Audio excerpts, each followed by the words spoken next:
පරිගණක විද්‍යාව හිතන්න පුරුදු වෙන. හිතන්න පුළුවන් පරිගණක නිර්මාණයක යෙදෙනවා ඇමරිකාවත් ජපානයත්. උසස් අධ්‍යාපනය ලබන සීමිත පිරිසක් තමයි මේ පරිගණක විද්‍යාවට කැමති වෙලා තියෙන්නේ. මේ දැනුම ඔබ සේවය කරන ආයතනයේ රටේ දියුණුවට යොදාගන්නේ කොහොමද? දැන් අපි බලමු මේ දුවෙක් හරි පුතෙක් හරි පරිගණකාංශයේ සාමාන්‍ය කළමනාකරුවෙකු වෙනවද නැත්නම් සුවිශේෂ පුජ්‍යලයෙකු වෙනවද කියලා තීරණය කළ යුත්තේ ආචාර්ය මණ්ඩලයවත් මමවත් මේ දරුවන්ගේ දෙමව්පියවත් නෙමෙයි. මේ දරුවමයි තීරණය කරගන්න ඕන. මේක නිෂ්පාදනය කළා තියෙන්නේ මොලේ. කල්පනා කළා මොලේකින්. එතකොට මේ දූල පුතාලත් නව නිර්මාණ ගැන හිතන්න ඕන. කම්පියුටර් එකෙන් තා මොනවද දෙන්න පුළුවන්.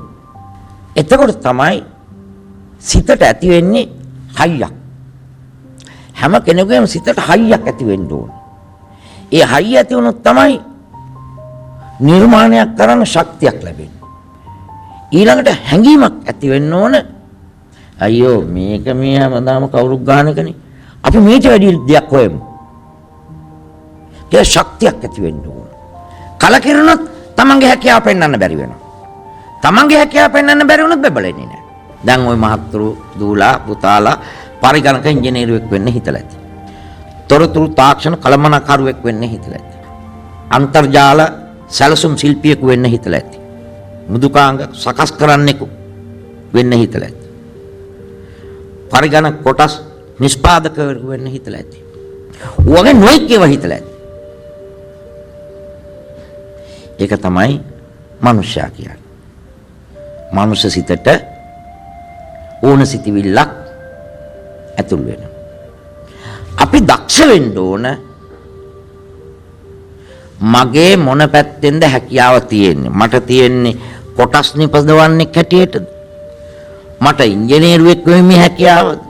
මට කළමනාකරුවෙක් වීමේ හැකියාවද? මට සැලසුම් ශිල්පියෙකු වීමේ හැකියාවද?